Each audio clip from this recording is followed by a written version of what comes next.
देखते हैं resonance. Resonance phenomena क्या होती है? रेजोनेंस ये एक परमानेंट इफेक्ट होता है इंडक्टिव इफेक्ट की तरह, लेकिन इंडक्टिव इफेक्ट से डिफरेंट होता है। क्यों? क्योंकि इंडक्टिव इफेक्ट में सिग्मा बॉन्डेड इलेक्ट्रॉन का पार्शियली ट्रांसफर हो जाता है, लेकिन यहाँ क्या है?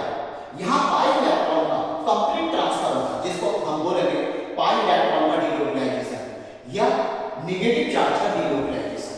ये भी परमानेंट इफेक्ट होगा। अब पीछे हमने इंडक्टिव इफेक्ट देखा था, वो भी परमानेंट इफेक्ट है, लेकिन उसमें सिग्मा बॉन्डेड इलेक्ट्रॉन का पार्शियली मूवमेंट हो जाता है, और इसमें क्या होगा? कंप्लीटली पाई बॉन्डेड इलेक्ट्रॉन का ट्रांसफर होगा। तो यहाँ हम हमारा डेफिनेशन के पॉइंट ऑफ व्यू से बात करें, रेजोनेंस क्या होता है, इसको हम डिफाइन कर सकते हैं। When single molecular structure cannot be explained all the property of a molecule, then we need two or more than two structures to explain all the property of a molecule. These structures are called resonating structures or canonical structures या canonical form, and this phenomenon is called resonance. इसको एक तरीके से और define कर सकते हैं बच्चों। किस तरीके से? The development of a polarity in a molecule by the complete transfer या complete delocalization of negative charge or pi bonded electron in a molecule is called resonance effect. इसको हम resonance effect कहते हैं। अब देखिए resonance effect की हमें बात ये होती है कि इसको हम नोट भी करेंगे। resonance कहाँ होता है हम इसको भी देखते हैं। resonance की कंडीशन क्या होता है, कंडीशन देखते हैं। कंडीशन ऑफ resonance में कहाँ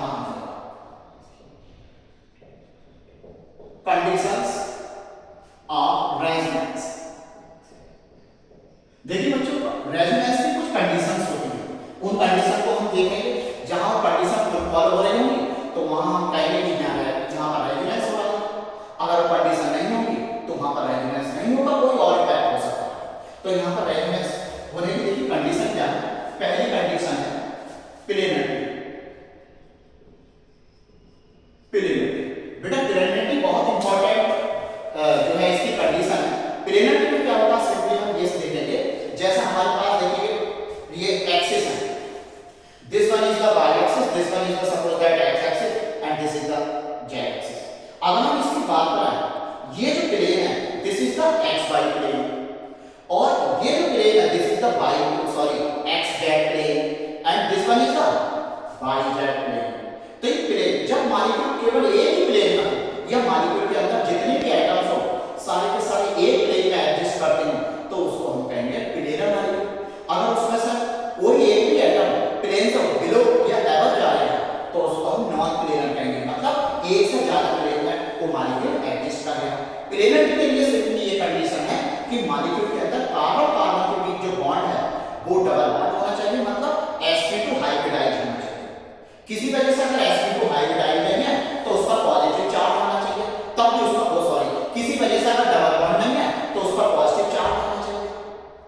तो या तो पॉजिटिव चार्ज हो तब भी कार्बन sp2 हाइब्रिडाइज होगा, या उसके पास डबल बॉन्ड हो तब भी कार्बन sp2 हाइब्रिडाइज होगा।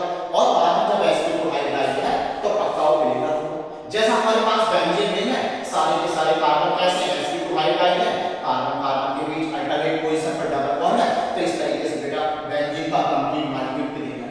तो इसके लिए जो है हमारे पास क्या होना चाहिए, कार्बन कार्बन का जो ये हाइब्रिडाइजेशन है इस तरीके से बेटा ये sp2 होना चाहिए। दूसरी कंडीशन क्या है देखिएगा, सेकंड कंडीशन है कॉन्जुगेशन। कॉन्जुगेशन बेटा ये बहुत इंपॉर्टेंट कंडीशन है, ये इससे भी ज्यादा इंपॉर्टेंट कंडीशन है यहाँ पर। तो प्लेनरिटी के साथ साथ कॉन्जुगेशन का होना बहुत जरूरी है। कॉन्जुगेशन में क्या होगा, कॉन्जुगेशन कई टाइप का मिलेगा। यहाँ पर कॉन्जुगेशन में मतलब अल्टरनेट पोजीशन पर डबल बॉन्ड हो सकता है, अल्टरनेट पोजीशन पर 3 इलेक्ट्रॉन्स हो सकता है, अल्टरनेट पोजीशन पर आपका नेगेटिव चार्ज हो सकता है, अल्टरनेट पोजीशन पर आपका लोअर पेयर हो सकता है। इस तरीके से हमको ये कॉन्जुगेशन है। ये कॉन्जुगेशन बेटा कई टाइप का हो, जैसा देख लीजिएगा ये पाई बॉन्ड, ये पाई बॉन्ड अगर ये अल्टरनेट पोजीशन पर है, पाई बॉन्ड सिंगल बॉन्ड, मान लीजिएगा अल्टरनेट पोजीशन पर है नेगेटिव चार्ज, तो बेटा इस तरीके से हो सकता है पाई बॉन्ड सिंगल बॉन्ड